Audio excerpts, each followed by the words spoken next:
Demokrat gagal mendapatkan kursi ke Senayan. Lah Pak BY yang sudah janji sama Pak Prabowo mau ikut turun gunung, malah tidak tahu kabarnya ini. Apa ini disebabkan hal ini membuat mereka jadi makin hilang kepercayaan dirinya, merebut kekuasaan. Mentalnya masih kayak mental Englander aja, orang terjajah, tidak punya kreativitas, hanya menunggu tok.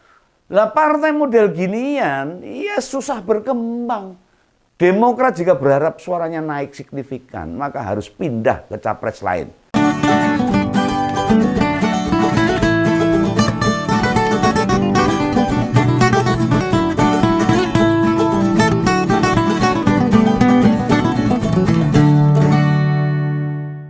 Halo, kembali lagi dengan Ngompol bersama Om Begawan, ngomongin politik. Nah, udah lama ini Om Begawan nggak ngomongin tentang Mas AHY, Demokrat. Lah kok kemarin itu tiba-tiba lumayan banyak bicaranya. Ya, hanya yang lumayan mengejutkan itu tiba-tiba bicara masalah perubahan dan perbaikan. Ini dua jargon yang sudah lama tidak diusung oleh Mas AHY ke publik loh. Gini loh Mas AHY. Agenda perubahan dan perbaikan itu masih akan dilakukan.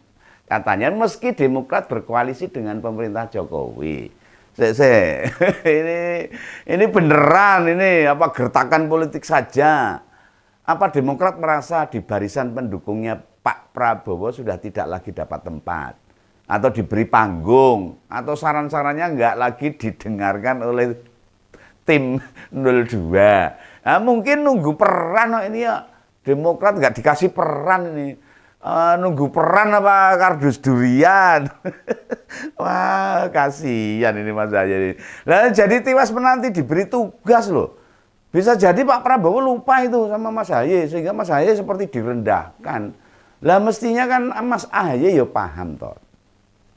Pak Prabowo tuh yang usung siapa toh? Yang backup siapa? Lah mereka yang lebih didengarkan sama Prabowo. Wes ado-ado hari, jauh-jauh hari Om Begawan kan wis pesen sama Mas AHY, gabung saja lah sama 03, sama PDIP yang mengusung Pak Ganjar dan Profesor Mahfud. Ya pasti punya peluang berkontribusi. Salahnya nggak mau denger omongannya Om Begawan, ya terima nasib aja. Lah usai Prabowo Gibran mendaftar ke KPU, Mas AHY sama partainya jarang banget loh disebut. Jarang itu, Demokrat itu jarang disebut itu. Tentu dibiarkan begitu saja, dianggap renek. Ini menyakiti hati Pak SBY. Atau jangan-jangan omongan Mas AHY atas desakan bapaknya seperti itu. Supaya ngomong seperti itu, ya ngapain diem aja, wong diabaikan ya bener Mas AHY juga harus ngomong sendiri aja. Nah, bila diam, partai mereka bisa makin terancam kursinya di Senayan. Mas AHY mesti mengingat loh, adiknya loh, yang bila gagal terpilih ke Senayan bisa terancam nggak jadi anggota DPR, nganggur loh. Lah di TKN perwakilan Demokrat sama sekali belas tidak muncul di media. Sepertinya itu meneng. Iya itu, mana nih Bung Denny Indrayana? Mana suara Bang Hersaki? Om Begawan juga lama itu tak baca akunnya Bung Andi Arief. Nah, saat mereka di koalisi perubahan, lagak-lagaknya seperti mau menguasai koalisi itu. Mengatur Anies dan cawapresnya memang harus AHY. Lah saat gabung ke koalisi Indonesia Maju membuat mereka diam terkunci. Malah tingkat kebenciannya pada Pak Jokowi tiba-tiba lenyap begitu saja. Kan heran ini Om Begawan. Lah sebenarnya Demokrat bergabung ke koalisi Indonesia Maju bagaikan membuang gelas plastik ke pembuangan akhir sampah TPA sana. Ya bisa tidak bisa ketemu lah. Demokrat mesti bisa tampil beda, bukan membebek apa maunya Pak Prabowo dan selalu dituruti apa katanya.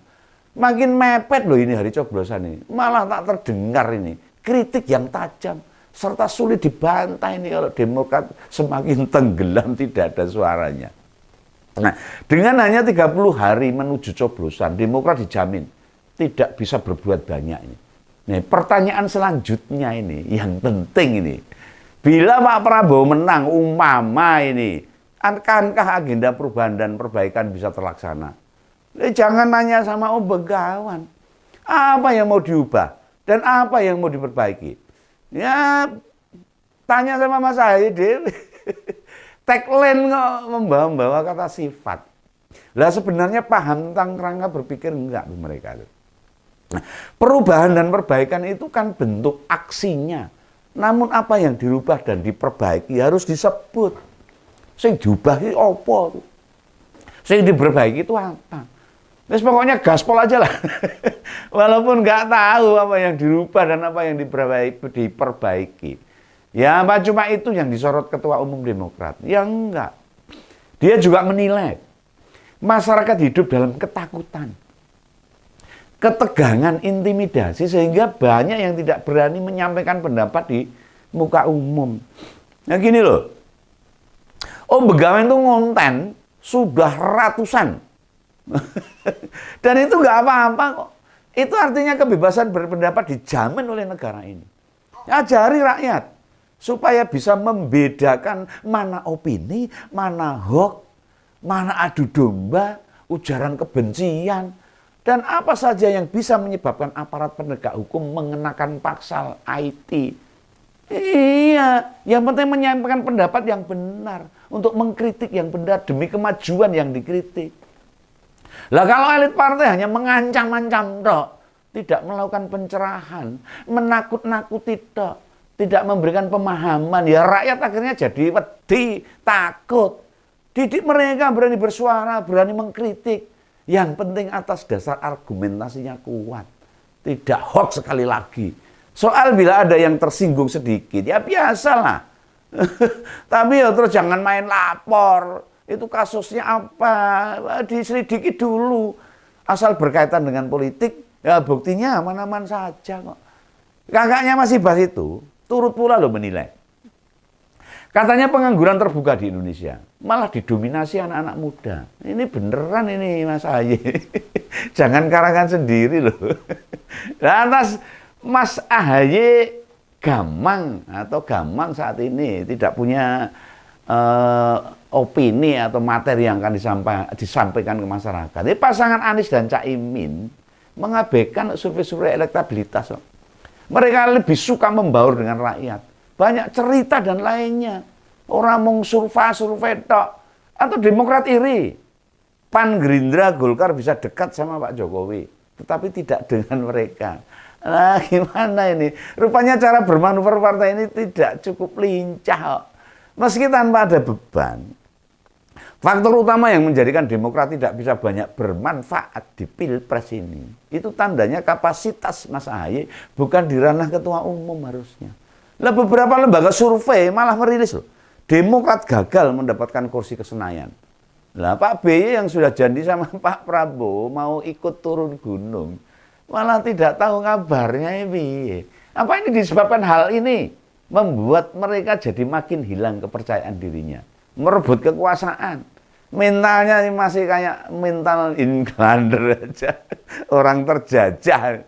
Tidak punya kreativitas. Hanya menunggu tok. Lah partai model ginian, iya susah berkembang. Demokrat jika berharap suaranya naik signifikan, maka harus pindah ke capres lain. Soalnya di koalisi Prabowo 02 bakal dikuasai anak-anak buahnya saja. Mungkin Kompolnas tidak percaya. Tapi itulah faktanya. Lah Ahaye saja nggak mau menghargai kadernya sendiri. Bagaimana pihak lain mempercayai mereka? Nah, masuknya Demokrat ke koalisi Indonesia Maju sesungguhnya hanya disebabkan mereka tidak punya opsi lain. SBY tidak boleh lagi cawe-cawe, utamanya dalam keputusan strategi DPP. Sebab bila ketergantungan terus-menerus dipelihara, percayalah, mereka sulit mengulangi kejayaan tahun 2019. Di tingkat internal saja, banyak kader Demokrat tidak banyak bergerak di lapangan. Mendukung Prabowo Gibran, renek itu. Juga tidak berdampak apapun pada mereka.